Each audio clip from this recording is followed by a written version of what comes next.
So we exist as a psyche only episodically. Apart from these episodes of existence, such as the symbolic exchanges with the environment or in the sleep dream, the existence of our psyche becomes a possibility only, a potential. This potential is transferred as a guest through the brain, which our psychological me is the closest to. And the closest is the brain in which the psyche uses certain areas that the brain doesn't use itself, such as the brain areas responsible for hearing and understanding speech, as well as those responsible for speaking. The symbolic me of our brain doesn't need these areas because its only interlocutor is our psyche me. The two me communicate soundlessly and wordlessly in the thinking process. But that doesn't happen always so. Sometimes the symbolic me of our brain tries to regain the areas given to the me of our psyche.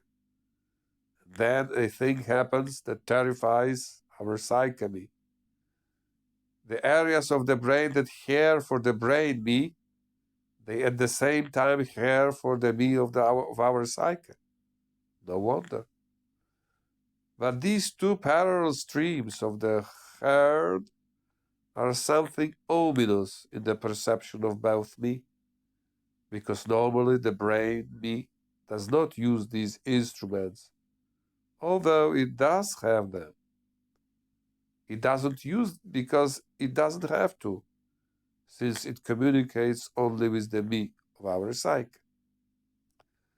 This double sensory situation occurs in the case of all sorts of sensory hallucinations, under the influence of substances with hallucinogenic potential, or in advanced psychotic states. The brain me suddenly reaches for those brain capabilities that it has not used so far because they were used by the me of the psyche.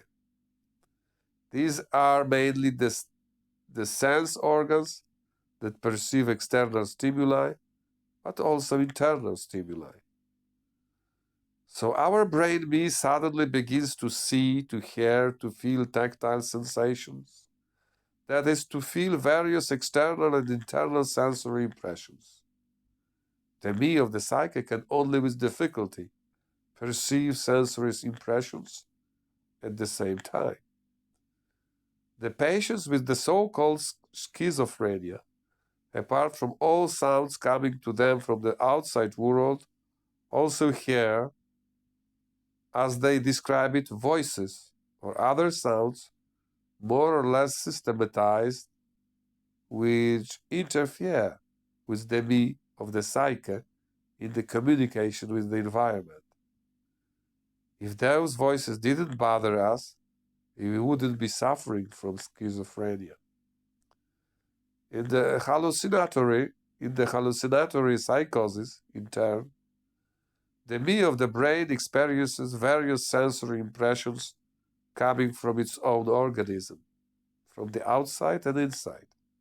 Of course, also in this case, the me of the psyche cannot normally communicate with the environment because the me of the brain constantly communicates all its sensory experiences to the me of the psyche. Although the me of the brain is the environment for the me of the psyche, and vice versa, it's not a symmetrical situation. The me of the psyche, in addition to the me of the brain, has access to an infinitely vast environment. Meanwhile, for the me of the brain, the me of the psyche is the only environment. Now I will say something perhaps the most important so far, and it is the case, and as it is the case with the most important things, the most difficult to understand. Well, the human brain has been an animal brain as long as it has been unable to emit unintentional electromagnetic waves. In other words, unable to enter the symbolic dimension. Once the brain became a symbolic brain, it realized its loneliness. That is, its symbolic me understood its loneliness. And the me of the brain did not break this loneliness until it started communicating with the environment. And then, in this symbolic exchange with the environment, the me of the psyche was born. Thus, the me of the psyche is as much as a product of the me of the symbolic brain as the product of the symbolic me of all other brains at a given moment of symbolic exchange with the environment.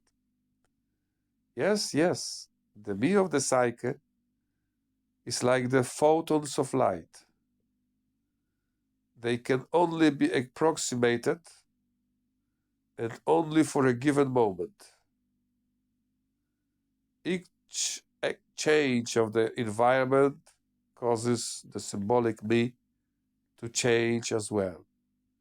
Just like any change in the me of the brain is reflected in the me of the psyche. Who are we? Are we the me of our brain or the me of our psyche? Who finally writes these words?